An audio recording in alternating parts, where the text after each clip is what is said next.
Back around the turn of the century, Cuba, Puerto Rico, there was starvation, there was poverty, there was unrest, there were revolutionary movements. So there grew up in the United States a faction led by a rich American publisher named William Randolph Hearst. He created a propaganda machine and built a mass movement that led directly to the Spanish-American War. Cuba was easily taken by a small American force. Ya, esa ayuda que fue en 1899 se convirtió en que los Estados Unidos se hizo dueño del 75% de la tierra de Cuba. Las compañías de los servicios en Cuba tenían nombres americanos como Cuba Electric, Telecom Corporation, Shell, Texaco, y también Estados Unidos se apropió en la parte oriental de Cuba de una región donde estableció una base militar que dura hasta los días de hoy sin el permiso en este momento del propio gobierno de Cuba. En esa etapa, el pueblo de Cuba pasó por difíciles momentos. Nosotros tuvimos dos dictaduras, una dictadura liderada por Machado y otra dictadura liderada por Batista. Y muchas personas protestaron en la calle en aquel tiempo y sufrieron mucho de estos malos gobiernos. Es difícil encontrar en la historia personas o el gobierno de los Estados Unidos preocupados por las personas que estaban protestando en la calle en ese tiempo o por esas dos terribles dictaduras que nosotros enfrentamos en los años 30 y en los años 50.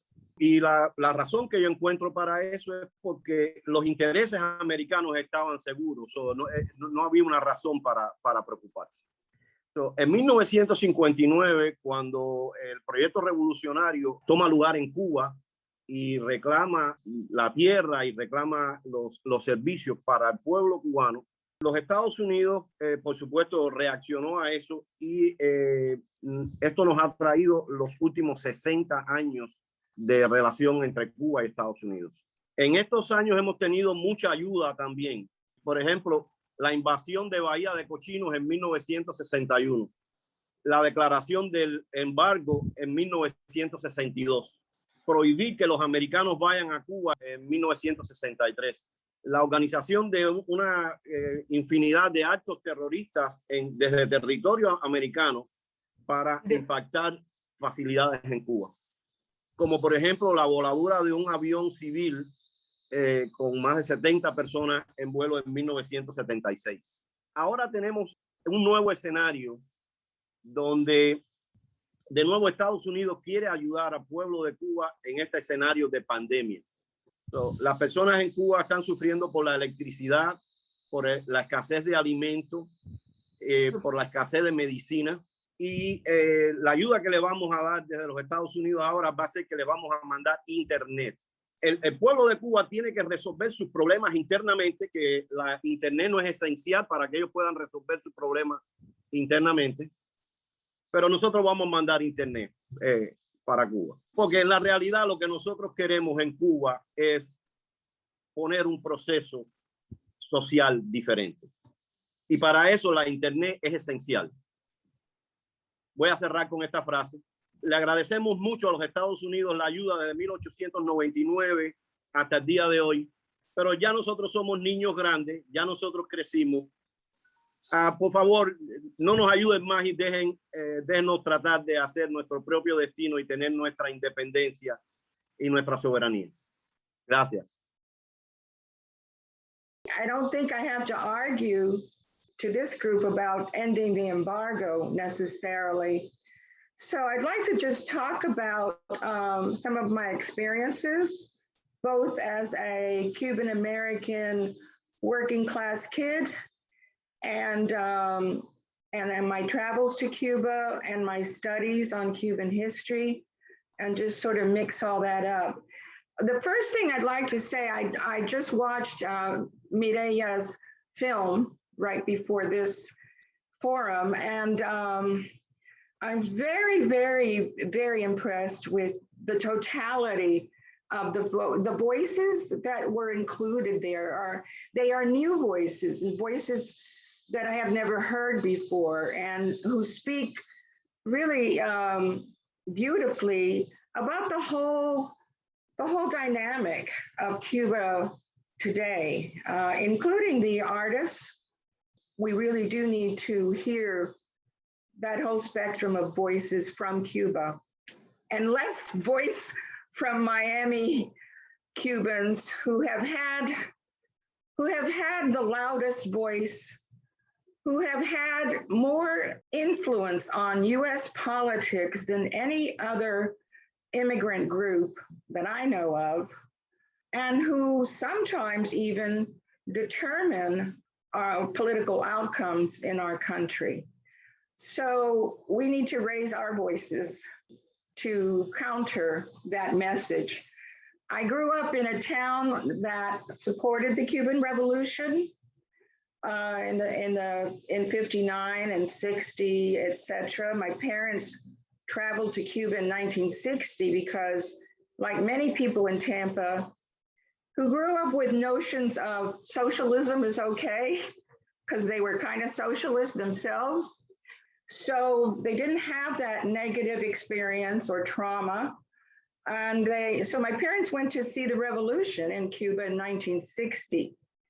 So I grew up with this Fidelista, somebody called themselves Fidelista view of the Cuban Revolution, a very romantic idea at that time, as many in Tampa also supported the Cuban Revolution.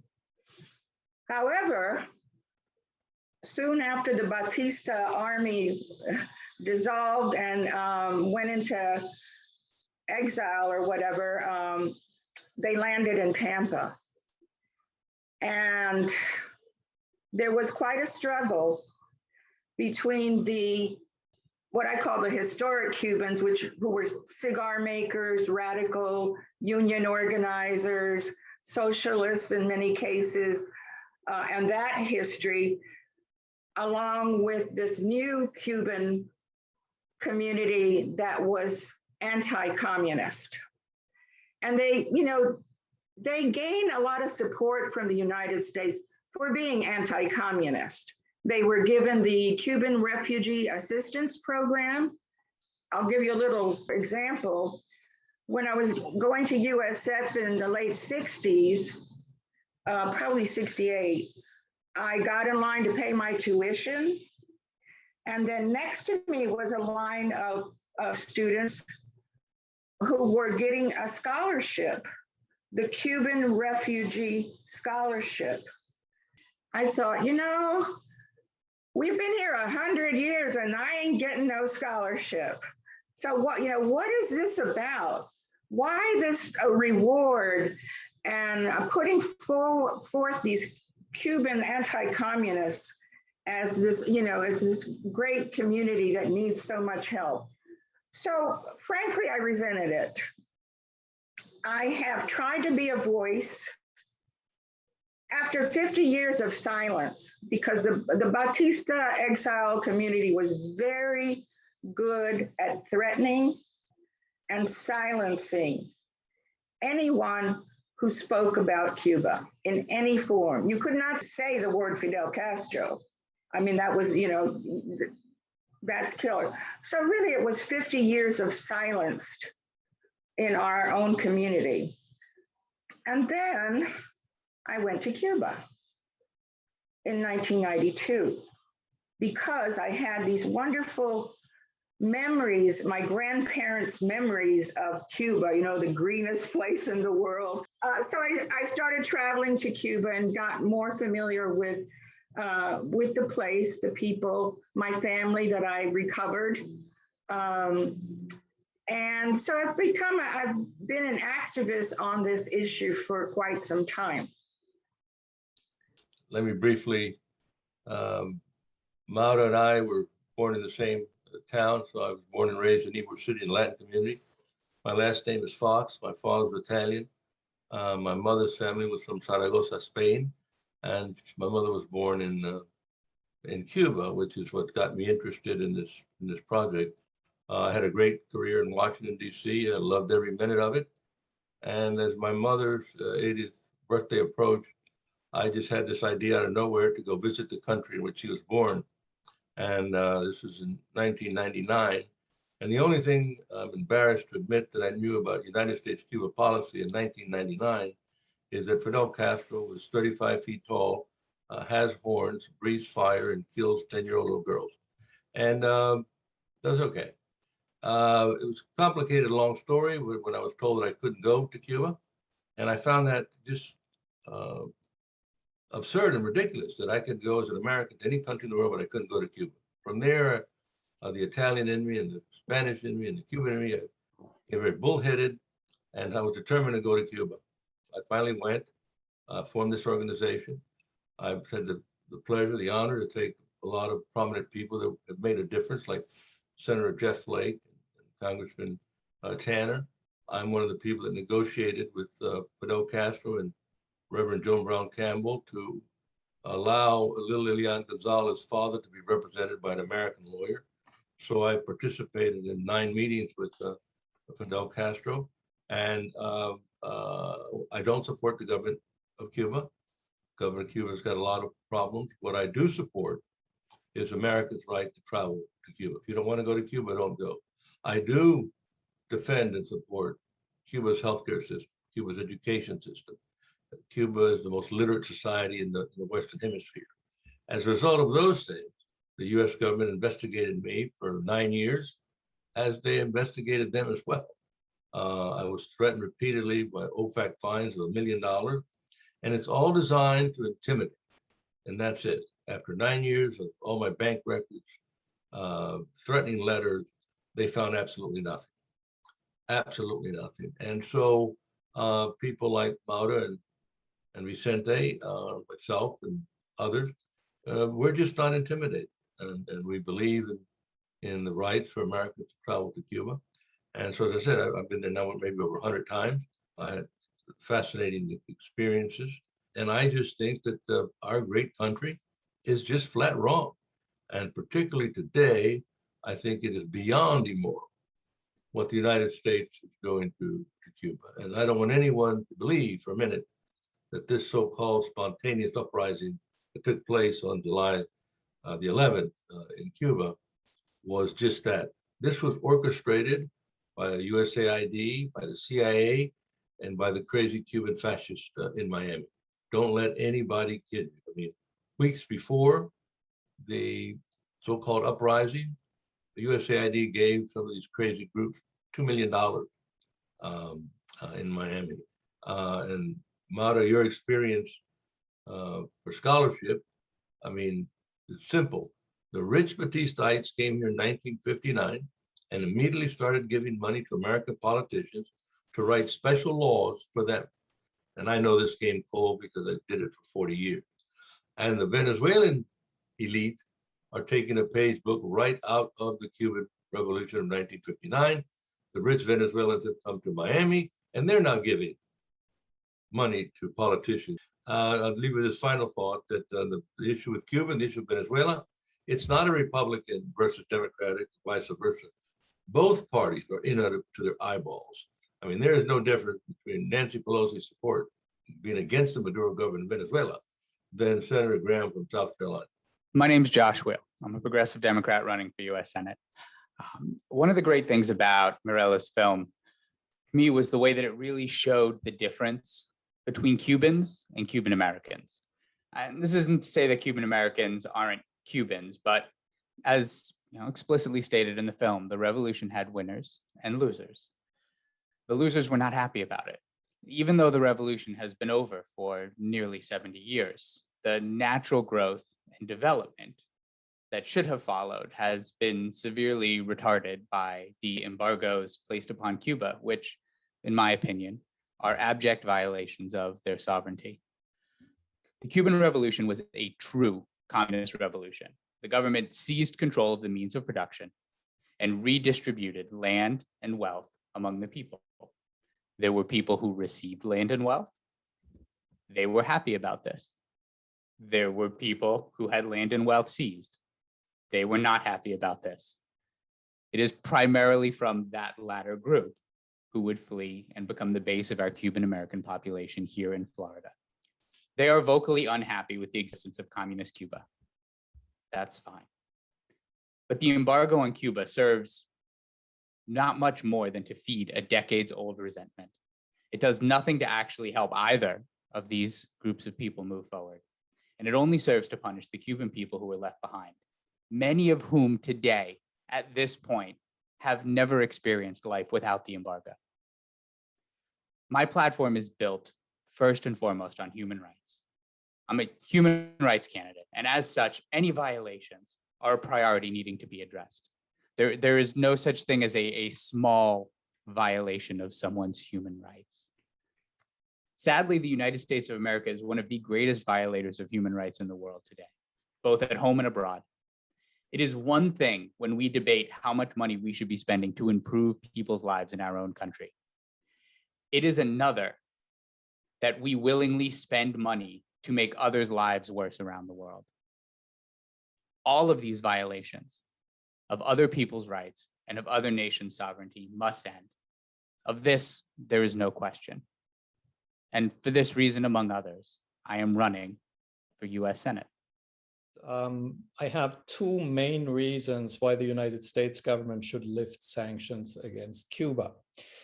Reason number one is we say that our sanctions are designed to help Cubans, but Cubans in Cuba hate the guts of US sanctions policies. Most regular Cubans know they are not beneficiaries and that they are actually the primary targets of sanctions. In all of my work visits to Cuba, I have kind of made it a point of visiting friends and family of friends at their homes. In some cases, I'm staying with them. And I've also made it a point of talking politics with those people. And in this circle of friends, I have yet to find anyone who would support US sanctions. Here are their reasons. The sanctions have been in the way of keeping families in touch with each other. Travel has become prohibitively difficult and expensive lately, as the Trump administration shut down consular services in Havana and prohibited US flights beyond Havana. Biden has not provided any relief at this point. Next reason, remittances have dried up and Cubans are in real despair over that. Trump has practically cut all formal remittance channels to Cuba, and Biden has not moved a finger to restore at least some of that. And that's terrible for regular Cubans. Like Puerto Ricans, like Dominicans, like Jamaicans, Cubans and their household economies depend on transfer payments from relatives mostly in the United States. And cutting that amid the pandemic and a total crash of the Cuban tourism economy was a direct shot at regular Cubans. Also, the new class of small business owners in Cuba hate sanctions. Airbnb hosts and restaurant owners had actually golden years during the Obama period, thanks to hundreds of thousands of US travelers and their free spending. That visitor flow has all but dried up, due in part to the prohibition of flights to destinations other than Havana and due to the prohibition of cruises. The Cuban government last week allowed private businesses to incorporate and employ up to 100 people, which is sizable. One economist expects 14,000 private businesses to incorporate in the near future. But without customers and without loans, these 14,000 new businesses won't take off. It's pretty easy to predict that. And lastly, even among the fiercest government critics in Cuba, it's hard to find an outspoken supporter of sanctions. Just watch and listen to Miguel Coyula and his wife in Mika's movie. So with our sanctions, we're essentially telling Cubans they have to first burn their village in order for us to save it. Reason number two to lift the embargo, the United States' self-interest and a sound foreign policy. More than half a year into this administration, for all intents and purposes, when it comes to Cuba, Donald Trump still is president. Trump's maximum pressure policy is so far the Biden administration's policy towards Cuba. And this policy is driven by wishful thinking. the assumption that if we keep pressing the Cuban people just a little longer, they will overthrow their government. They didn't do so during the Cold War. They didn't do it at the depth of their deepest economic crisis so far during the early 1990s when the Soviet Union fell apart. And the question is, of course, will they do it today? Is today's leadership less legitimate and popular than that of Fidel Castro? Maybe.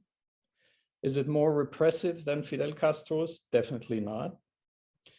And now on July 11th, this unprecedented thing happened. Tens of thousands of Cubans hit the streets, demonstrating against shortages and demanding deeper reforms and more freedoms, with a few riots and looting here and there. The Cuban police promptly and effectively cracked down on protesters. Cuban courts have been meting out one-year prison sentences against people who have definitely not been rioting. There have been no demonstrations since, but this was a clear and public signal that the Communist Party of Cuba lost its claim it represents all Cubans in Cuba. And I'm closely watching to see whether and how the Cuban government responds to this challenge. The protesters have received a lot of support from Cubans in the United States.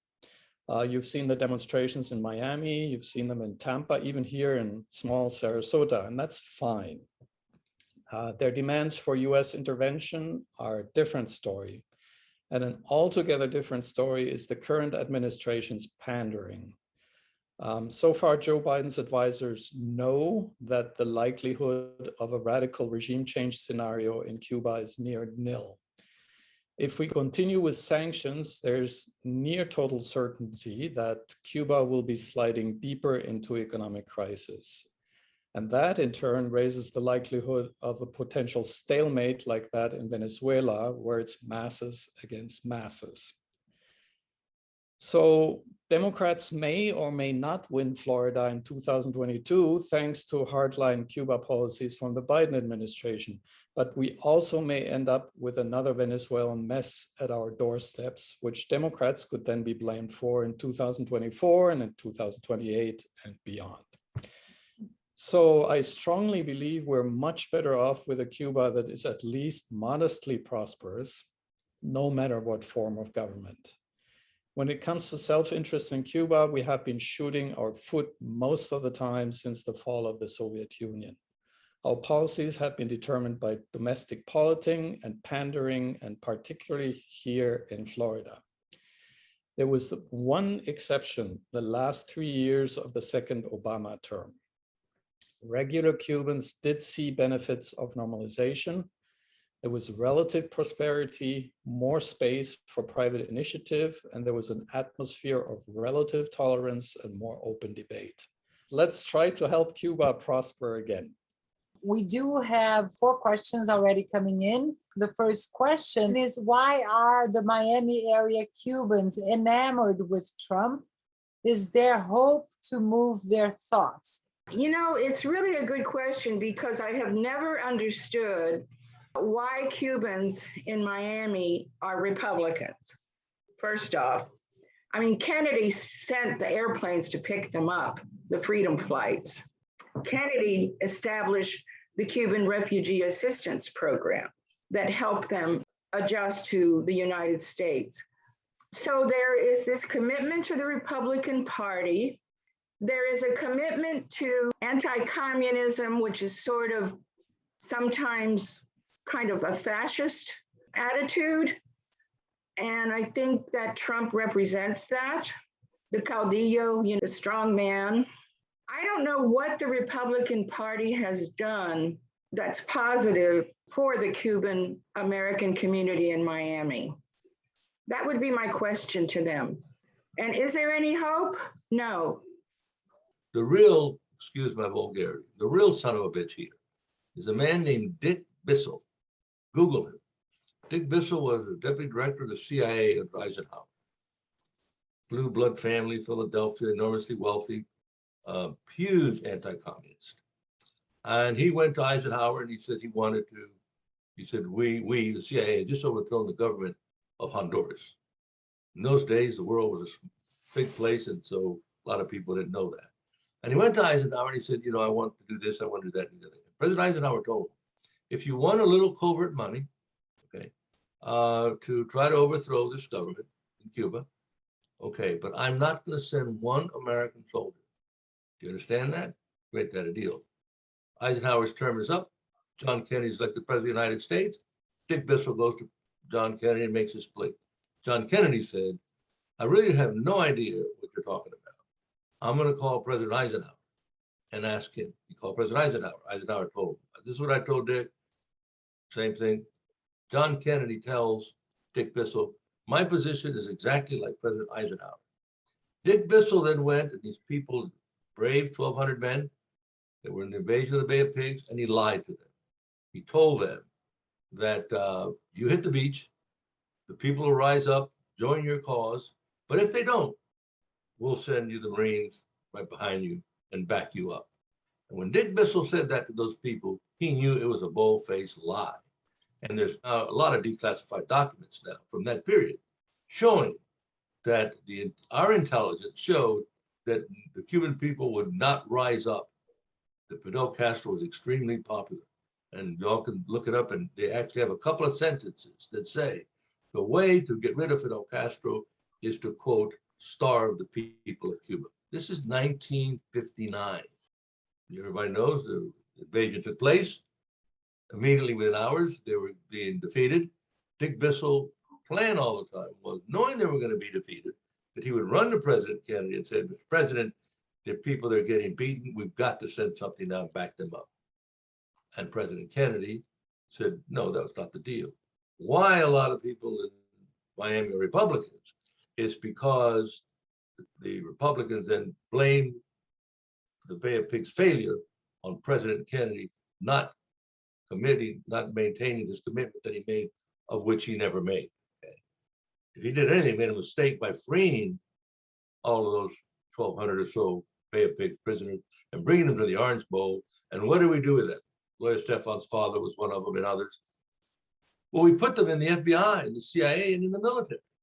So for years, they worked their way through our system. So, why do panelists think that Biden has not lifted the sanctions?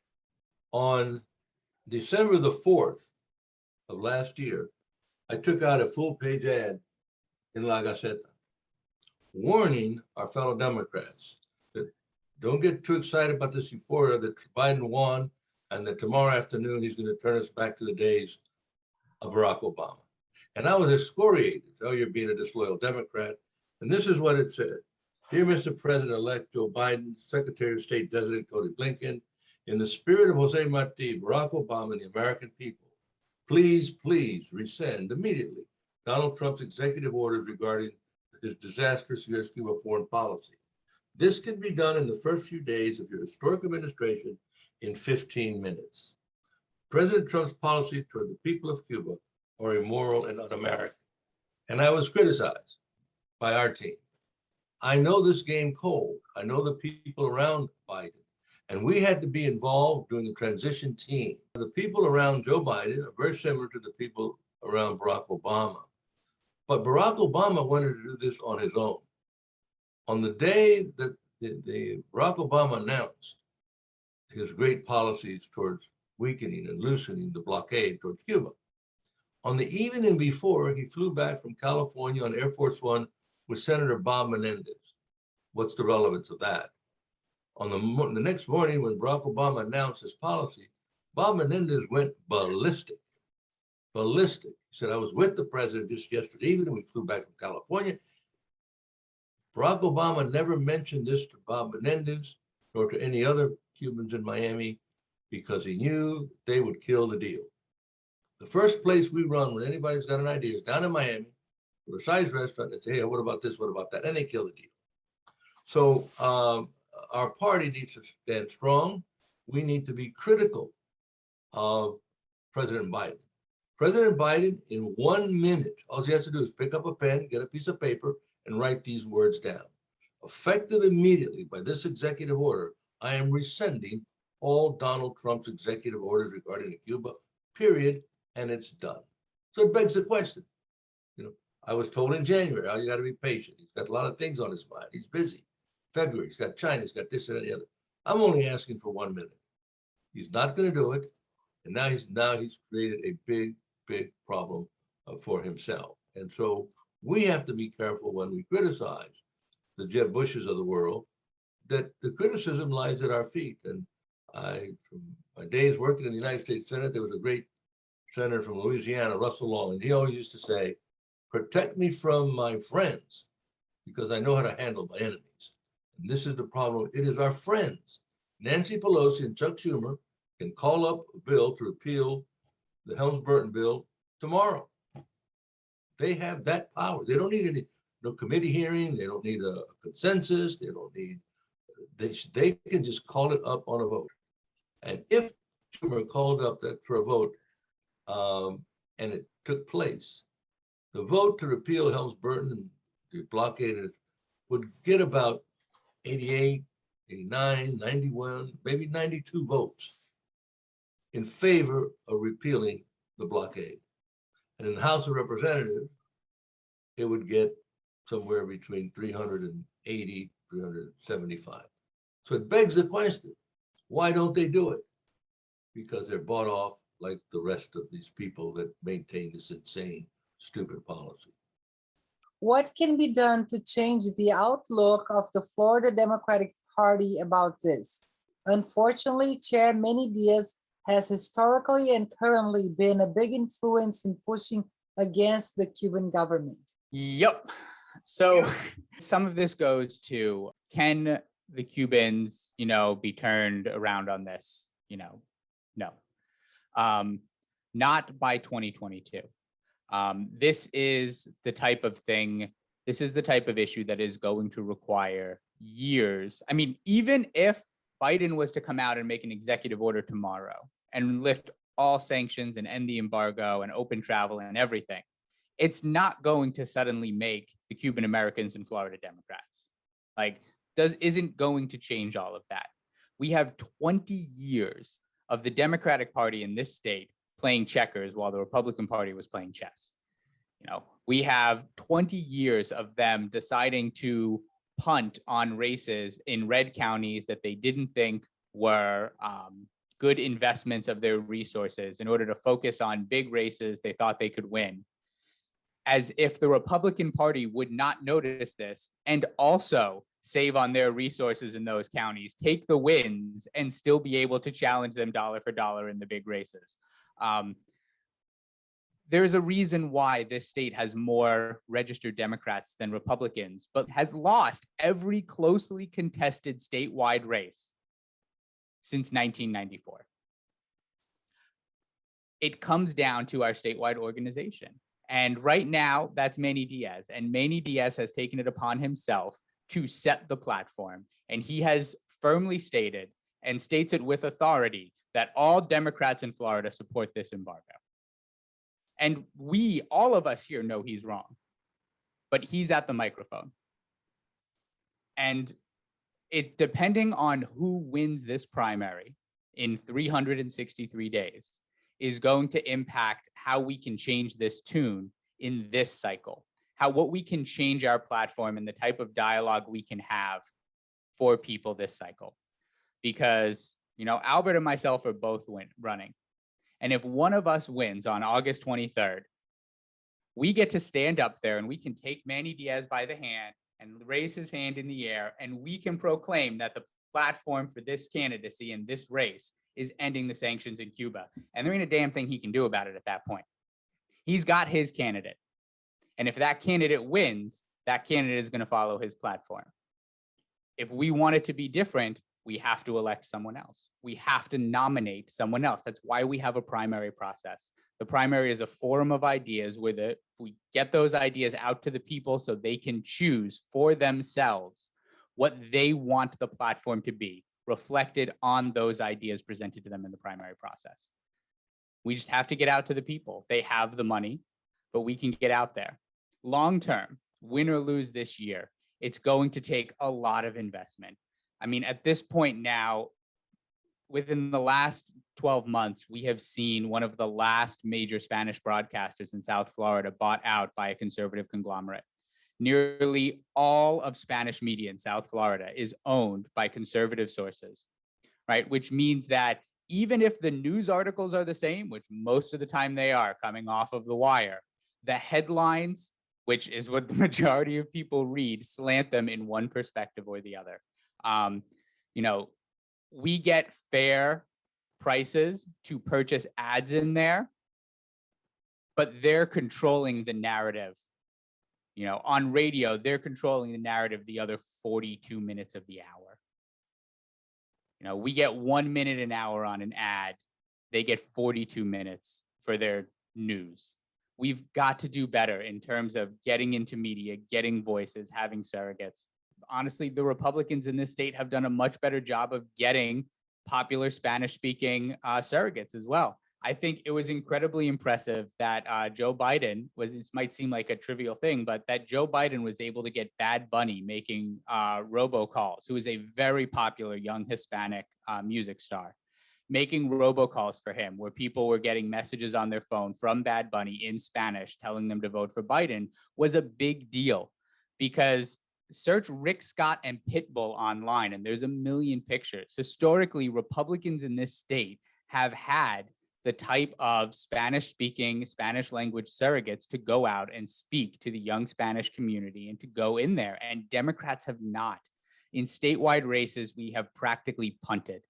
You know, our best bet and our hopes for winning statewide for the governor's race and Senate race in 2022 rest not on winning the Spanish vote down there, but just not losing ugly. If we want to get to a place where we can actually win, we have to start doing more for them. The same reason why we're losing in rural counties, the same reason why we're losing everywhere, is because we don't deliver. We don't do for people. We talk a big game and we don't deliver. And that's what made Donald Trump's condemnation of Democrats as the do-nothing Democrats so damn stinging and effective, because there were plenty of people out there across America who could hear that and nod their heads. If we want them to believe us, we have to start doing something for them. Period. Mr. Werner suggests we help Cuba again. However, Mr. Amor asks that we stop helping. Can both speak to these apparently opposing requests, or do you see yourself saying the same thing in different ways? I want to help Cuba by not trying to help them more. So my message is to lift the sanctions, and that would stop our nearly 60-year effort of trying to help Cuba and producing more of a mess. I am totally with Vicente when he says Cubans are adults. They are supposed to sort out their conflicts. They're supposed to form their own government. They're supposed to determine the outcomes of Cuba. All the United States' interest should be is to have a prosperous and stable neighbor.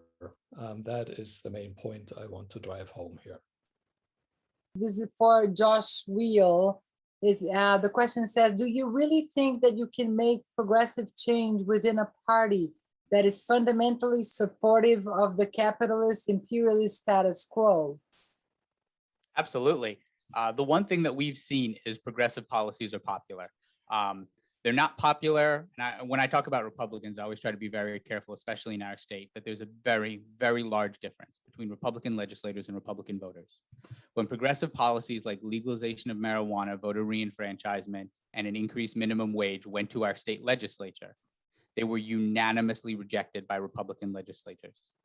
When the people bypassed that state legislature, put them directly on the ballot as ballot initiatives and constitutional amendments, they received bipartisan support, oftentimes receiving upwards of 50% of votes from Republican voters.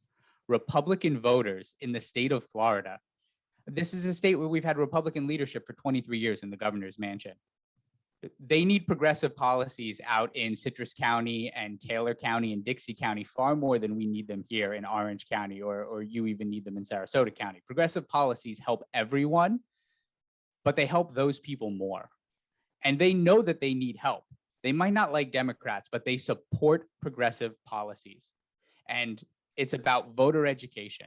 We have to get out there to them and convince them that our solutions match their problems. And if we don't ever send our candidates to these counties because we have some idea that the way you win in Florida is to stick to the 7 biggest blue counties and spend the rest of your time on round-the-clock phone calls to big dollar donors so you can buy TV ads, we're never going to get there. We can win in this state with progressive policies. And in fact, I think it's the only way we can win. And that's how we change it. We saw it with Andrew Gillum. Andrew Gillum did an amazing job. He came up short, but he got 4 million votes in a governor's race that is always on a presidential off year and had never seen a candidate receive more than 2.85 million votes in the history of our state. The days before the election, state newspapers were saying that if he hit 3 million, he'd win in a landslide. He hit 4 million and lost. There are things that we can learn from his defeat, but we've got to start there. We've got to grab those 4 million and then build. We have to do what he did. You got to be on the bus. You got to be driving around the state, going everywhere. You have to actually be talking with the people, and you have to be offering them hope.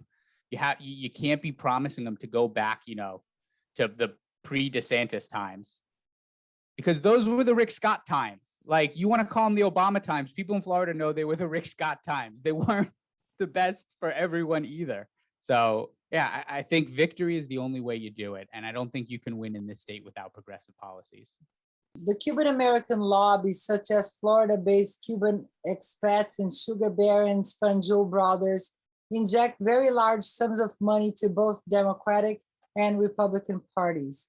As a candidate running for office in the Democratic ticket, what do you say to the Democratic Party members and leadership in regards to the usage of 11 million people living in Cuba as political pawns for electoral purposes?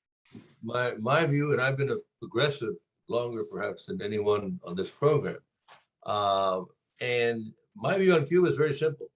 Remove the blockade, leave them alone, let them do whatever kind of government they want to put in. That's okay with me. The problem we have is related pretty much to the point that Josh was making.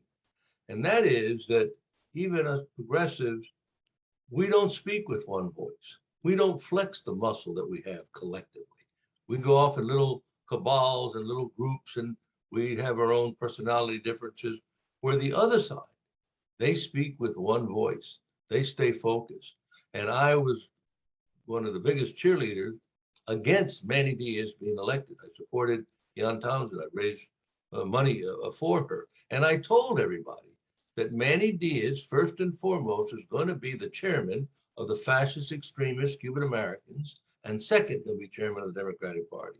And again, I was ridiculed and laughed at. And I went to Miami and I met with Manny Diaz. And I looked him in the eye and I told him how strongly we disagree. This is an individual that quit the Democratic Party over Cuba policy, Elian Gonzalez. This is an individual who trashed Janet Reno. Regardless of what your politics are, Janet Reno was an honorable public servant, okay? And what do? We then make him the chairman of our party. I mean, who do we have to blame for that? We can't blame Manny Diaz. I was in Miami a month or so ago, and the people that are helping me there gave me a schedule, and they wanted me to go to Versailles Restaurant, Freedom Tower, and the Bay of Pigs Memorial. And I told them, take that off the schedule. I'm not doing that. And they said, Albert, it's mandatory. If you're running statewide in Florida, you have to go to Versailles Restaurant. You have to go to the Bay of Pigs Memorial and Freedom Tower. And I said, well, I'm not going. And not only that, you can tell them that I don't want their vote. And I said, let me make my case and then I'll listen to you. And here's my point to that. And I've refused to take any money. I've not raised $1. I'm going to start raising money on October the 1st. There's too damn much money in politics, and I'll be competitive. But this is what I told them. If I had $50 million in my campaign account now, okay, and I've spent it $1 million a week on radio and TV in Miami on these extremist Cuban programs, and lightning strikes for me, and I'm the Democratic nominee, on election day against Marco Rubio, I'm going to get between 35 and 40% of the Cuban-American vote. Write it down. Spending $1 million a week advertising with these crazies down there. Now, I don't spend $1. Not $1. I don't go to Versailles Restaurant, and I publicly say, I don't want your vote. Go vote for somebody else. On election day, I'm going to get between 35 and 40% of the Cuban-American vote. The point is, why do we spend so much time kissing the rear end of this powerful Cuban, as goes the Cuban-American vote, so goes the election, so goes the president. That's just nonsense. That makes a great story. Sold by who? Sold by these extremist Cuban-Americans that they needed. I had an argument with a friend of mine in the White House just 2 weeks ago when he said, isn't it great we have a Cuban-American down there? And I said, you know, you got Joe Biden, they're obsessed. He only got 33% of the vote. They're obsessed that Joe Biden got less vote than Hillary Clinton did in Broward, Miami-Dade. It was a different election. It was a different time. And I had to remind this person that while all those, the three facts are true, Joe Biden lost Florida, Joe Biden only got 33% of the Cuban-American vote, and Joe Biden got less than Hillary Clinton in Broward, Miami-Dade. But he got 8 million more votes than Donald Trump, and he's the president of the United States. We ought to focus on what I think Josh and I are doing.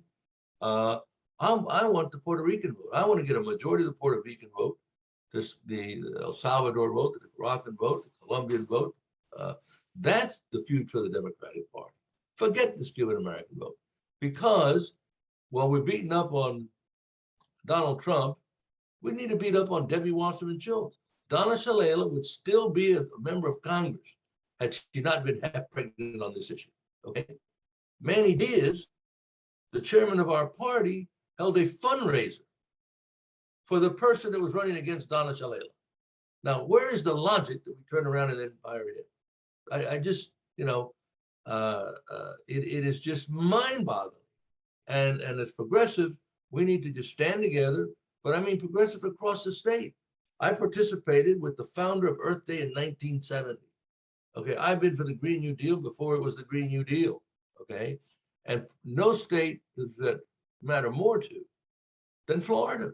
We have promised the two senatorial candidates that they can tell us a little bit more about why they're running, where their campaign is, and how you might help them. My name is Josh Weil. I'm a progressive Democrat running for U.S. Senate. I'm a high school math and science teacher here in Central Florida. And, you know, a lot of people ask me, you know, why this race, why get involved? And, you know, as someone who has been politically involved and who, you know, pays very close attention and gets very invested in the races across our state and even in other states, seeing the Democratic Party here, the way they operate, the way I compare it a lot to being a Mets fan, right? So I was raised a Mets fan, which is something horrible my father did to me. I love the Mets. And so every year, you know, you go into the season saying, no, you know, it's okay, you have realistic expectations. And then at some point they suck you in and, you know, you think, oh, this is it. Like, we're going to get hot. This is going to be our year. And then, you know, in the end, it somehow ends again, like in the fetal position, you know, watching the season end tragically. And that's how every big race here as a Democrat feels in Florida. You know, like, just no, I'm not going to get sucked in. And then you do, and you go all out and you're knocking on doors and you're making phone calls and you're getting invested with candidates. And then somehow we lose again. And yeah, let's go Mets. And so, you know, after November of last year, knowing that best case scenario in Georgia, we were going to have a 50-50 split with a tiebreak, and thoroughly believing that we have absolutely no chance of making major changes to benefit the American people with 50-50 in a tiebreak, because that works for the Republicans. When your goals are obstruction and destruction, it's very easy to have party unanimity. When you're trying to build complex federal systems, when you're trying to, you know, massive legislative programs with an array of nuance of, you know, how big do you build? Where do you fund from? Who oversees it? At what levels? How far? How do you oversight and maintain? How do you protect? Where does the honor? Like, there's so many places for divergence of opinion. It's okay to have a diversity of opinion, but we're never going to have unanimity in the Democratic Party unless it's in opposing Republicans. And the only way we were going to get these things, the only way we were going to continue to build and actually get there, is by electing progressives. We need progressives in every single race. Albert mentioned it earlier. Every single piece of legislature that we screamed at the top of our lungs about, that Mitch McConnell left sitting on his desk because he refused to introduce onto the Senate floor, is still sitting on Chuck Schumer's desk because he refuses to introduce it on the Senate floor.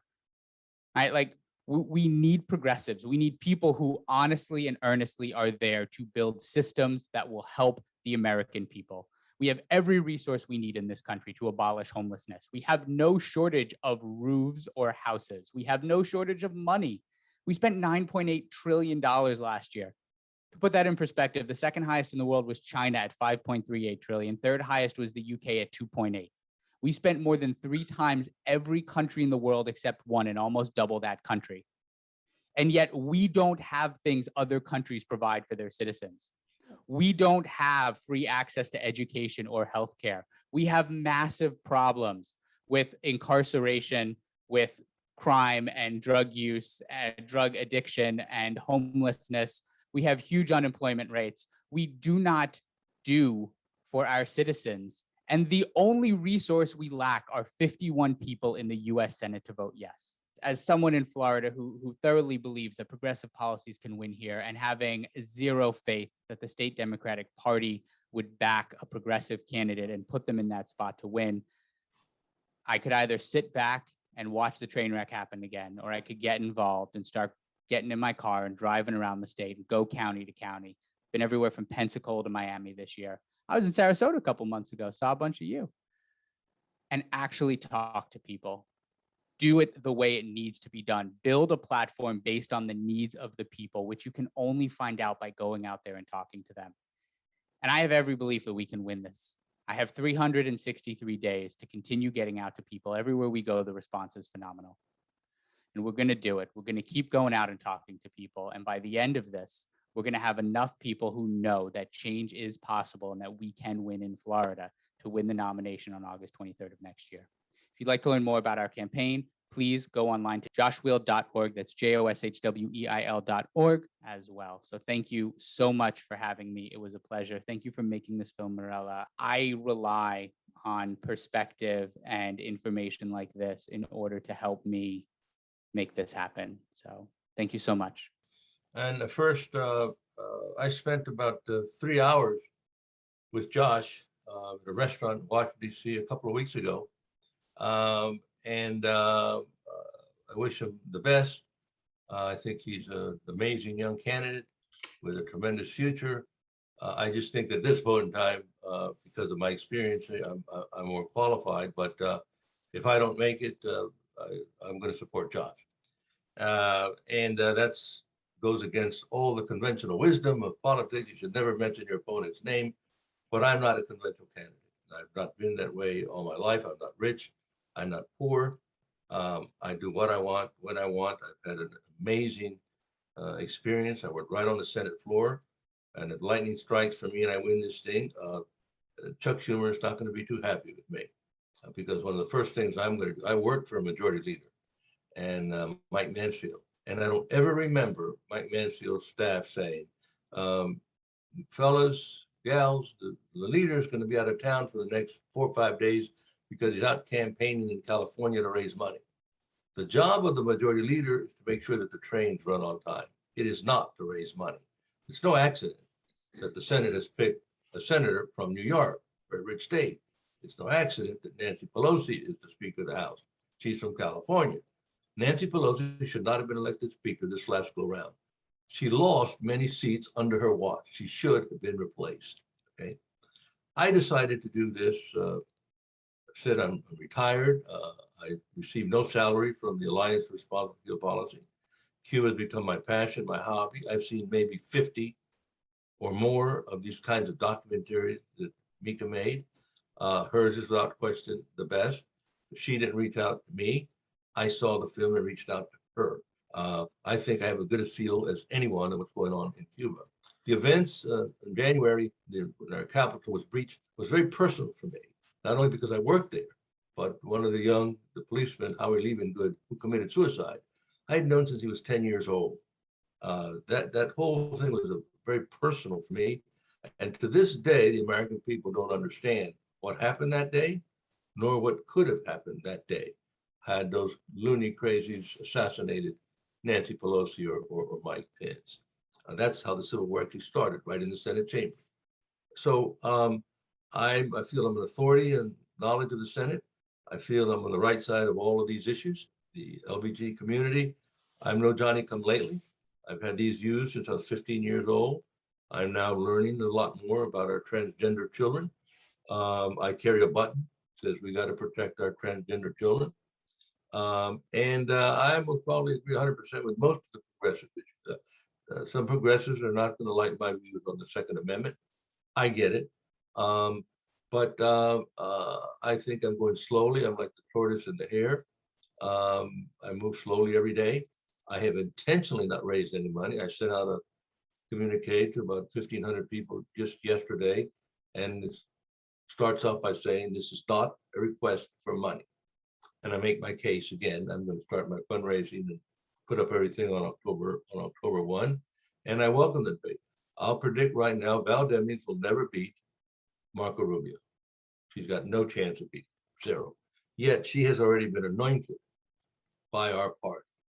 And the very purpose of a primary system, okay, it's just let it work its will, and it saves a lot of money, okay? And then the last person standing, we will all get behind that person and support whoever that person is. But some of my supporters are already annoyed at Val Demings, okay? And some of their supporters, because of if you get any communique from Val Demings, the first thing is she's asking for money. Okay? So I am absolutely convinced we don't need these massive amounts of money. Campaigns are way too long. And on the issue of Cuba, one senator can make a tremendous difference. I know how to start a filibuster. One senator from Arizona, like Jeff Flake, tried very hard on Cuba, but Arizona was first. But one United States senator from Florida can make a tremendous, tremendous difference and can bring this policy to a total end in a very short order. Thank you. And we thank you all for joining us tonight. We are certainly impressed with our panelists. Well, I'm from Miami, and here we have caravans to end the embargo of Cuba, and it was initiated by Cuban-Americans here in Miami. Think about starting a caravan in your own community. It's about organizing people to end the embargo. And we were inspired by Carlos Lazo's visit to Washington, D.C. to present President Biden with his request to ask Biden to honor his campaign promises to the Cuban people, which he has not done. So Maura Barrios and I and a couple other people started a caravan here in Tampa. Yes. And the first one, and then they got very intimidated by the crazies, as I call them. Right. And so then the crazies picked up on it to do an anti car caravan against us. So here in Tampa, the minute you stick your nose out a little bit on this issue, it gets hammered pretty good. I mean, it really does. I mean, just look at our Congresswoman, Kathy Castor. She's done a 180-degree flip since the minute these demonstrations started. Yeah, the danger or the fear of the right-wing counter-protesters is real. And in Miami, that's a very real concern. So we've been very concerned about security. But when we have done these, we've worked with the police, both in Coral Gables and the city of Miami. And the Coral Gables mayor has spoken out against this, as we're like a bunch of violent commies. But his police department did protect us from the counter protesters who were just wailing across the street. So the police in both cities have protected us and accompanied our caravans. So you got to work with your police. Learn more about the film is go to my website, MovingImages.pictures. Also, Frenemies will be screening at the Tampa Theater on October 16th. So if you're in Tampa or around that area, please come and watch there. We will have a debate after the screening there. That this is an in-person screening, and the debate will be moderated by the Tampa Tiger Bay Club. And in that case, it won't be a discussion like this one, it will be a debate between two sides, the side that wants to lift the embargo and the side that wants to keep the embargo in place. So it's going to be very lively. Thank you so much. And I really appreciate all of you paying attention to this very important subject. After all, we have 11 million people right over there that a lot of times don't have even enough needles to get vaccinated against COVID. And that's because of the embargo. And that wraps up our meeting, except for I would like to say that we are delighted to have the visitors that we had tonight. If you would like to know more about our Progressive Caucus and what we work on and what we stand for, please visit our website, Sarasota-Charlotte Progressive. And we will see you on the 4th Wednesday next month. Sign up on Mobilize through the Democratic Party.